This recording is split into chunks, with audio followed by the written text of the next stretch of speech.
ಬಾಗಲಕೋಟೆ ಜಿಲ್ಲೆ ಹುನಗುಂದ ಮತಕ್ಷೇತ್ರದ ಲಿಂಗೈಕ್ಯ ಮಾಜಿ ಶಾಸಕರಾದ ಶಿವಸಂಗಪ್ಪ ಸಿದ್ದಪ್ಪ ಕಡಪಟ್ಟಿರ 36ನೇ ಸ್ಮರಣೋತ್ಸವದ ಕಾರ್ಯಕ್ರಮಕ್ಕೆ ದಿನಾಂಕ ಆಗಸ್ಟ್ 9, 2026 ರಂದು ಅಪರಾಹ್ನ 12 ಗಂಟೆಗೆ S S Kadapatti international public school ಹುನಗುಂದಕ್ಕೆ ಆಗಮಿಸಿದ ಆಳಂದ ಮತಕ್ಷೇತ್ರದ ಶಾಸಕರು ಹಾಗೂ ರಾಜ್ಯ ನೀತಿ ಮತ್ತು ಯೋಜನಾ ಆಯೋಗದ ಉಪಾಧ್ಯಕ್ಷರಾದ ಬಿಆರ್ ಪಾಟೀಲರಿಗೆ ಮಾಧ್ಯಮ ಪ್ರತಿನಿಧಿಗಳಿಂದ ಪ್ರಸ್ತುತ ರಾಜ್ಯ ಸರಕಾರದಲ್ಲಿ ಸಚಿವ ಸ್ಥಾನಕ್ಕಾಗಿ ಹಾಗೂ ಖಾತೆ ಹಂಚಿಕೆ ಸೇರಿತರೆ ರಾಜಕೀಯ ವಿದ್ಯಮಾನ ಹಾಗೂ ರಾಜಕೀಯ ಅವ್ಯವಸ್ಥೆಯ ಕುರಿತು ಸಂದರ್ಶನ ಜರುಗಿತು.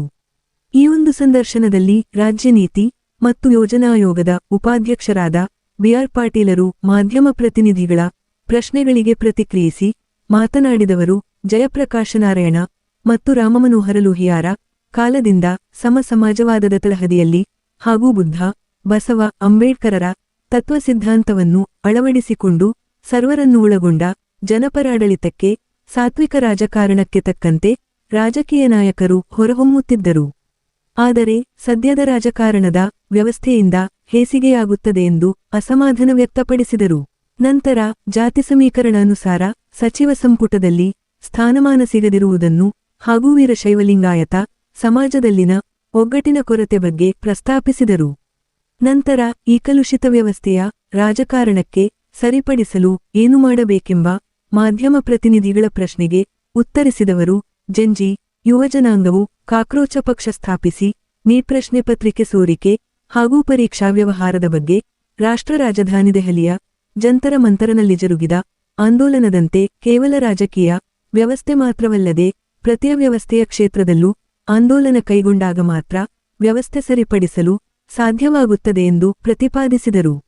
ಈ ಸಂದರ್ಭದಲ್ಲಿ S S Kadapatti international public school ಹುನಗುಂದದ ಸಂಸ್ಥಾಪಕಾಧ್ಯಕ್ಷರಾದ ಬಸವರಾಜ ಕಡಪಟ್ಟಿ, ಡಾಕ್ಟರ್ ಮಹಾಂತೇಶ ಕಡಪಟ್ಟಿ ಹಾಗೂ ಮುಖಂಡರಾದ ಐಜಿಗಡೇದ ನಿವೃತ್ತ ಶಿಕ್ಷಕರಾದ ಯಾರ್ನಡುವಿನ ಮನಿರು ಉಪಸ್ಥಿತರಿದ್ದರು. Lokanayak Kannada news bureau report Hungund. ಕಡಪಟ್ಟಿಯವರು ಹೆಗಡೆಯವರ ವಿರುದ್ಧ ಯುದ್ಧ ಸಾರಿದರು. ಖಾತೆ ಹಂಚಿ ಬಿಕ್ಕಟ್ಟು ಮತ್ತು ಸರ್ ಇನ್ನ ಕೆಲವೊಬ್ಬ ಸಚಿವ ಸ್ಥಾನ ಸಿಗಲಿದ ಅಸಮಾಧಾನ ಐತೆ ಸರ್. ಈಗ ಮುಂದಿಂದ ಹೆಂಗೆ ಸರ್ ಇದು ಸರ್ಕಾರದ ಬಗ್ಗೆ ಸರ್? ನಾನೇನು ಭವಿಷ್ಯ ಹೇಳ ಅಲ್ಲ ಸರ್, ಈಗ ಸರ್ಕಾರದ ಒಂದು ಭಾಗ ಆಗಿದ್ರಿ, ಅದಕ್ಕೆ ಒಂದು ಶಾಸಕ ಸರ್ಕಾರ ಬೇರೆ, ಹಾಂ ರೀ, ಶಾಸಕ ಬೇರೆ, ಪಕ್ಷ ಈಗ ಒಂದು ಮಾಡೋಂಥದ್ದಿಲ್ಲ. ಇಡೀ ದೇಶದ ನಾಡಿನ ಜನ ಕೂತು ಭವಿಷ್ಯದ ಬಗ್ಗೆ ಚರ್ಚೆ ಮಾಡಬೇಕಾಗಿದೆ.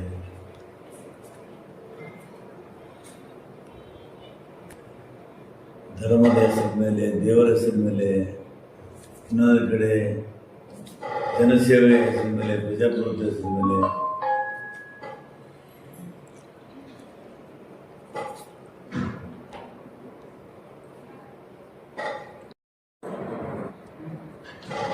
ಸರ್ ನೀವು ರಾಜೀನಾಮೆ ಕೊಟ್ಟಿದ್ದು ಸ್ವೀಕೃತ ಆಗೈತೇನು ಸರ್? ಸ್ವೀಕೃತ ಮಾಡ್ಯಾರ ಸರ್? ಅದು ನೀವು ನಿಮ್ಮ ಇದಕ್ಕೆ ಉದ್ಯೋಗ?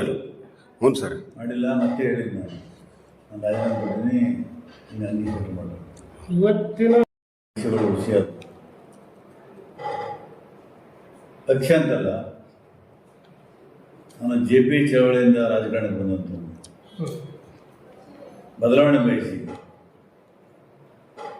ಅದು ಯಾವ ಬದಲಾವಣೆ ಬಯಸಿ ಬಂದಿದ್ದೀವಿ, ಇವತ್ತು ಹತಾಶರಾಗಿದ್ದೀವಿ, ಅದು ರಿವರ್ಸ್ ಗೇರಲ್ಲಿ ಹೋಗಿದೆ ಗಾಡಿಗೆ.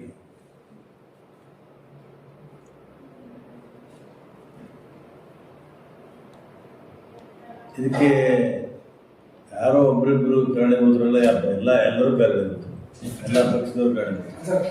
ಪಂಚಾಯತ್ನಲ್ಲಿ ಅನೇಕ ಪಂಚಾಯತ್ಗಳಿದ್ದಾವೆ, ಪಂಗಡಗಳು, ಅವೆಲ್ಲ ಸಮೀಕರಣ ಮಾಡಿ ಮಾಡುವಂಥದ್ದು ಎಲ್ಲ ಪಕ್ಷ ಸರ್ಕಾರಗಳು ಬಂದಾಗ ಮಾಡ್ತಿದ್ರು. ಈಗ ಉದಾಹರಣೆಗೆ ಈ ಸಲ ಬಹುದೊಡ್ಡ ಸಮಾಜ ಪಂಚಮಸಾಲಿಗೆ ಒಂದೇ ಒಂದು ಪ್ರತಿನಿಧಿ ಕೊಟ್ಟಿದ್ದಾರೆ. ಮತ್ತೆ ಆಶ್ಚರ್ಯ ಅಂದರೆ 3 ಜನ ಬಯಬಿಚ್ಚಿಲ್ಲ. ಪಟ್ಟಾಧಿಕಾರಕ್ಕೆ ಹೋಗಿದ್ದೆ, ನಾನು ಹೇಳಿದೆ ಕಾಯಕ ಪೀಠ ಮಾಡ್ರಿ, ಈ ಜಾತಿ ಹೆಸರ ಮೇಲೆ ಪೀಠ ಮಾಡಬೇಡಿ, ಕಾಯಕ ಪೀಠ ಮಾಡ್ರಿ ಅಂತ ಹೇಳಿದ್ದೆ. ಈ ಪೀಠಗಳಿಂದ ಏನು ಬದಲಾವಣೆ ಆಗಲಿಲ್ಲ, ಸಮಾಜಕ್ಕೆ ಅನುಕೂಲ ಆಗಲಿಲ್ಲ.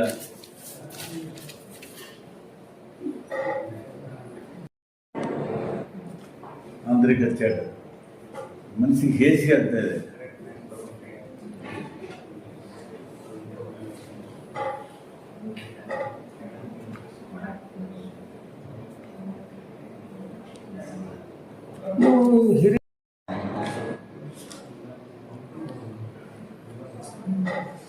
ಯಾರ ವ್ಯಕ್ತಿಗೆ ಯಾರು ಕಾರಣ ಅಲ್ಲ,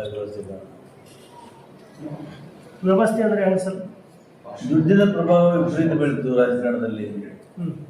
ವ್ಯಕ್ತಿಗಿಂತ ದುಡ್ಡೇ ದೊಡ್ಡದಾಯ್ತು, ವಿಚಾರಕ್ಕಿಂತ ವ್ಯಕ್ತಿ ದುಡ್ಡೇ ದೊಡ್ಡದಾಯ್ತು.